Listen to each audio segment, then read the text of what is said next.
Hello दोस्तों, मैं Manish Srivastava Kavya coaching institute में आपका एक बार फिर से हार्दिक स्वागत करता हूं। मनीष की वीडियो में आपका स्वागत है।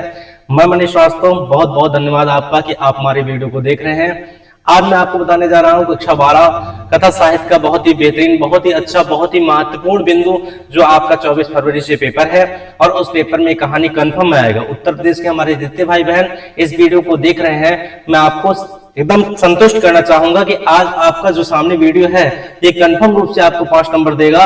और एक बार अगर आप रिक्वेस्ट से इस वीडियो को पूरा देखेंगे तो बिना देर किए चलिए शुरू करते हैं। कहते नहीं है कि जिसका तुम्हें था इंतजार, जिसके लिए दिल था बेकरार, वो घड़ी आ गई। हाँ आओ गाना मत सुनो, टॉपिक देखो। कहा गया है कि आज हम पढ़ने जा रहे हैं अपना बेहतरीन टॉपिक कक्षा 12। उत्तर प्रदेश के जितने हमारे यूपी बोर्ड के भाई साथी हैं, बहनें हैं, शेर शेरनी है, वो खुश हो जाए क्योंकि कथा साहित्य का बहुत ही बेहतरीन टॉपिक, जिस टॉपिक का नाम है बहादुर। क्या नाम है? बहादुर। और इस कहानी के लेखक अगर मनीष श्रीवास्तव बात करेगा तो कहानी के लेखक है बच्चा अमरकांत। कौन है? अमरकांत। तो क्या समझ में आया? बहादुर नाम की कहानी पढ़ रहे हो, लेखक का नाम अमरकांत जी है। अमरकांत जी खुद के सामने खुद की ऑटोबायोग्राफी बताने जा रहे हैं कि उनके जीवन में कौन कौन सी ऐसी घटनाएं घटे जिस घटनाओं के बारे में उनको बताने का प्रयास किया जा रहा है। वो कहते हैं कि एक बच्चा था जिसका नाम था दिल बहादुर। क्या नाम था? दिल बहादुर। बहुत ही प्यारा बच्चा था, बहुत ही सुंदर बच्चा था, जो कि नेपाल देश का रहने वाला था। कहां का था? नेपाल का। और इसकी उम्र मात्र 13 साल 12 साल, यानी 12 और 13 साल का बच्चा था, जिसका पूरा नाम दिल बहादुर था और ये नेपाल का रहने वाला था। इसके जो पिताजी थे बच्चों, वो युद्ध के क्षेत्र में शहीद हो गए थे। अब जिसके पिता युद्ध के क्षेत्र में शहीद हो जाएंगे, सोच के देखिए उसके ऊपर क्या गुजरेगी। युवावस्था हमारे भारत के वीर अपने देश के लिए अपने प्राणों की आहुति देते हैं। कितनी माताओं ने अपनी बहनों को, कितनी बहनों ने अपने भाइयों को छोड़ा, कितने पत्नियों ने अपने पति को छोड़ा। आप देख सकते हैं 14 फरवरी पुलवामा का हादसा,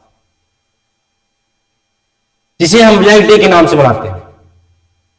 भारत के हमारे वीर सिपाही। ऐसे ही आज की कहानी में जो हमारा दिल बहादुर नाम का बच्चा है, इसके पिताजी युद्ध के क्षेत्र में शहीद हो गए। और जब इसके पिताजी युद्ध के क्षेत्र में शहीद हो गए तो इनकी माता जो थी ना, उनकी माता ने ही उनका पालन और पोषण किया। पालन पोषण क्या कहते हैं? कि जिसको देखभाल करना कहते हैं। तो हर पिता के या हर माता का एक ही सपना होता है कि मेरे पुत्र और पुत्री को कोई दिक्कत ना हो, क्योंकि स्कूल जब जाती होगी आप या जाते होंगे आप, तो जाने तक लेकर आने तक लेकर के माँ की निगाहें सिर्फ उस रास्ते पर आती हैं कि मेरी बिटिया कब आएगी।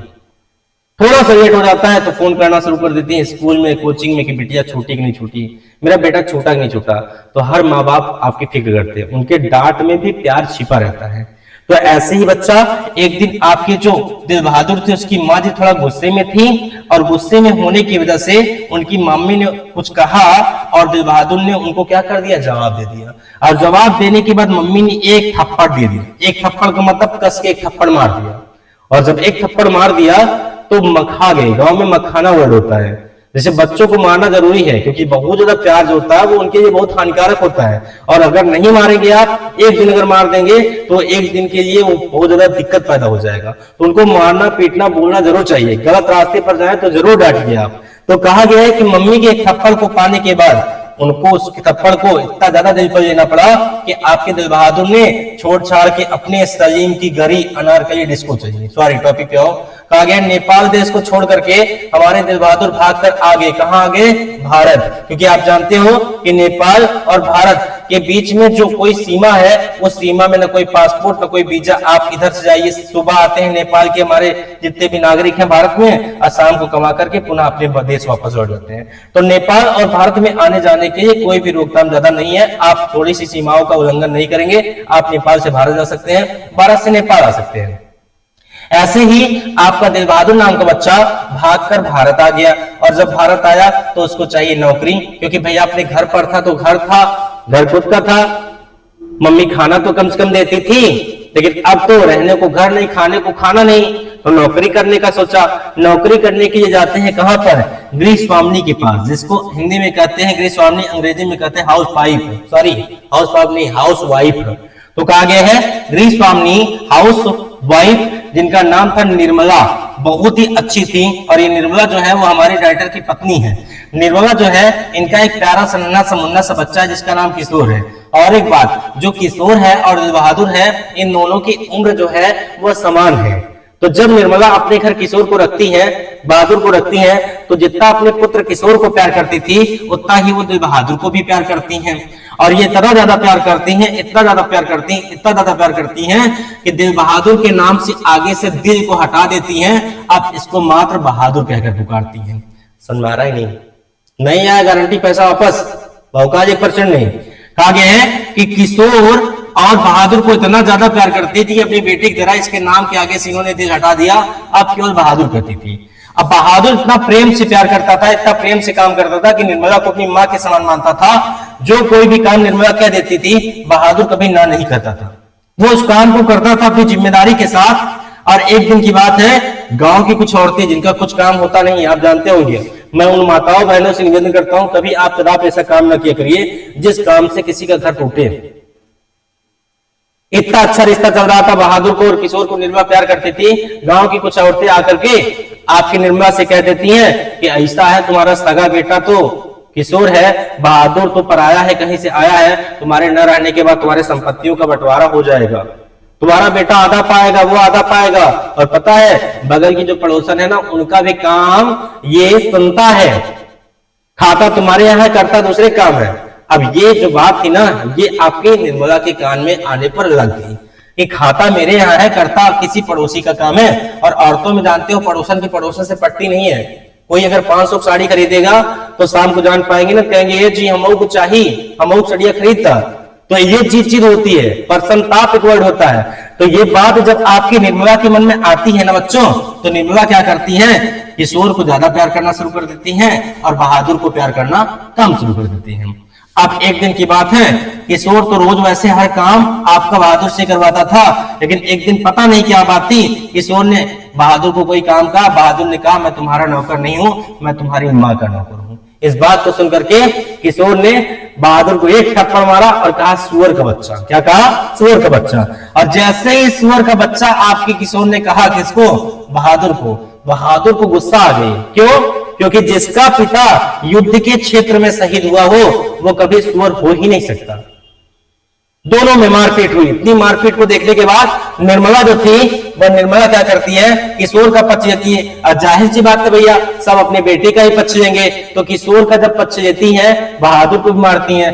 अब किशोर और निर्मला, माँ और बेटा, रोज कोई भी मौका मिल जाता था बहाना ढूंढते थे कि किसी बहाने मिल जाए, बहु मारे बहु मारे बहु मारे। कोई भी बहाना पाते थे तो बहादुर को खूब मारते थे, लात जूता चप्पल जिससे मार पाते थे उससे मारते थे। बहादुर क्या करता था? कुछ नहीं, मार का करके रोता था और चुपचाप जाके किनारे बैठ जाता था। आपको याद है, आपको कह रहा हूं, आपको याद है आपकी मम्मी जब आपको मारती थी या कोई मारता था तो आप ऐसे होते थे, बड़ा होता तो हम बताऊ, ऐसे करते थे और अंतिम में चुप हो जाते थे। कुछ कर पाते थे क्या? नहीं कर पाते थे। वैसे ही बहादुर छोटा सा बच्चा था, रोता था, फिर चुप होकर के काम पे लग जाता था। और ऐसे ही काम चलता रहा चलता रहा चलता रहा। इस कहानी में एक नया मोड़ आता है। एक दिन निर्मला के घर कुछ रसेदार आते हैं, सॉरी रसेदार नहीं, रिश्तेदार आते हैं। और उस रिश्तेदार में एक औरत थी और एक उसका पति था और उसके 2 बच्चे थे। हालांकि एक पत्नी के एक ही पति होता है, ऐसी कोई बात नहीं है। तो एक औरत थी और उसका एक पति था, उसके 2 बच्चे थे। और वो आते हैं, किसके घर आते हैं? निर्मला के घर। खाना पीना खाने के बाद, क्या खाने के बाद? खाना पीना खाने के बाद वो औरत को ढूंढने लगती है। जब कोई ढूंढने लगती है, जब कोई ढूंढने लगती है तो निर्मला कहती है दीदी क्या खोया, दीदी क्या खोया? और वो औरत कहती कुछ नहीं दीदी, मेरा 11 रुपया कहीं खो गया। कितना रुपया खोया? 11 रुपया। अब 11 रुपया खो गया। अगर कोई आपके घर आए रिश्तेदार और कहे मेरा पैसा ही गुम हो गया 10,000 रुपया, तो आपको लगेगा ये मेरे ऊपर इल्जाम लगा रहे हैं। क्यों? जब तक हम लौट के नहीं दे देंगे, भाई मेरे घर गुम हुआ है ना। तो अब निर्मला और किशोर का ध्यान जाता है कौन? बहादुर, कि कोई चुराया नहीं होगा, चुराया होगा तो कौन? बहादुर। अब बहादुर को पकड़ के घसीट करके सीढ़ियों से लेके आता है कौन? किशोर, और कहता है पैसा दे पैसा दे पैसा दे।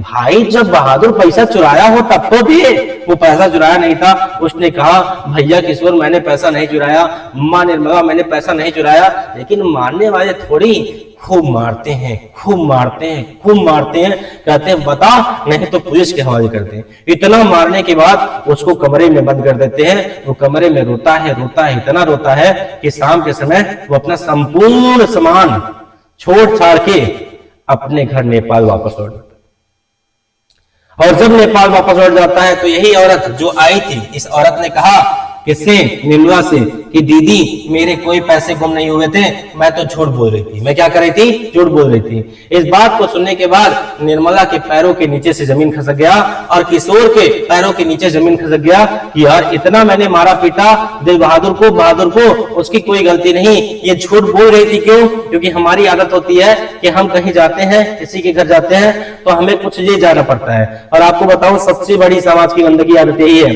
कि जब किसी को कुछ देना होता है तो आप नहीं देते हो, अब चाहे नहीं देना होता है तो आप दे देते हो। शादी ब्याह के समारोह में किसी की बिटिया की शादी है, आप जाते हैं तो अच्छी बात है, वहां देना चाहिए, पैसे देने चाहिए। आप पैसे को देते हो, बहुत अच्छी तरीके से देते हो, जिसके पास जितना होता है देते हो, बहुत अच्छी बात है। लेकिन हॉस्पिटल में जब किसी को देखने जाते हो, वहां पर उससे बहुत ज्यादा पैसे की आवश्यकता होती है, तो आप उसको वहां पैसा नहीं देते। पैसे उसको वहां देने चाहिए, क्योंकि भैया तुम 10,000 रखे रहो, हो सकता है पैसे की आवश्यकता पड़ जाए, नहीं पड़ेगी तो वापस कर देना।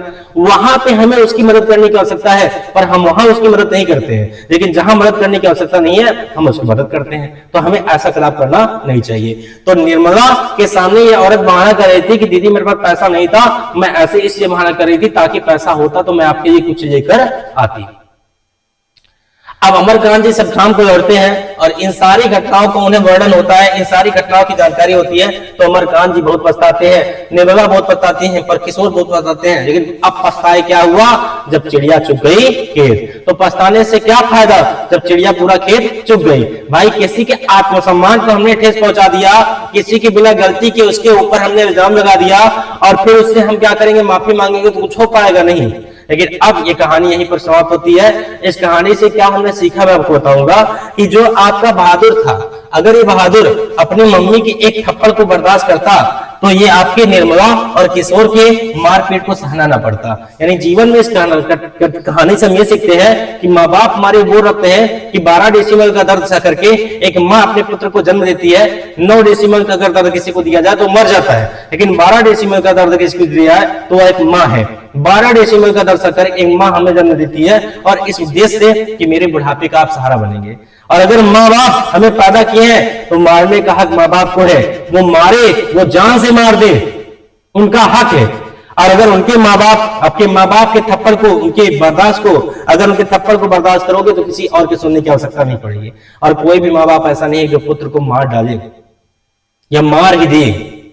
गलती करोगे डांटेंगे, बोलेंगे, मारेंगे और कमरे में जाके रोएंगे, पछताएंगे। याद होगा मम्मी मारती है ना तो पापा कह देते हैं बेटी का आज मारे ही जा, समझाया। तो पापा आते कहते बेटी कहाँ बातें, खाना खा जाए, तो कहते नो खा भाई, ऐसा वर्ड करते ना। तो उनके प्यार में, डांट में बहुत ज्यादा प्यार छिपा होता है। तो ये थी पूरी संपूर्ण कहानी। आशा करता हूं कि आपको समझ में आया होगा। और अगर वीडियो आपको समझ में आया होगा तो वीडियो को लाइक करिएगा, शेयर करिएगा, कमेंट करिएगा। मैं आपके कमेंट का इंतजार करूंगा और आपके सपोर्ट की मुझे बहुत ज्यादा जरूरत है। और काव्या कोचिंग इंस्टीट्यूट में 20 फरवरी से ऑफलाइन बैच स्टार्ट है। अगर आप आना चाहते हैं तो आप आ सकते हैं। आपका हार्दिक स्वागत, वंदन और अभिनंदन है। जय हिंद, जय भारत। अपना ख्याल रखिए, मस्त रहिए और स्वस्थ रहिए।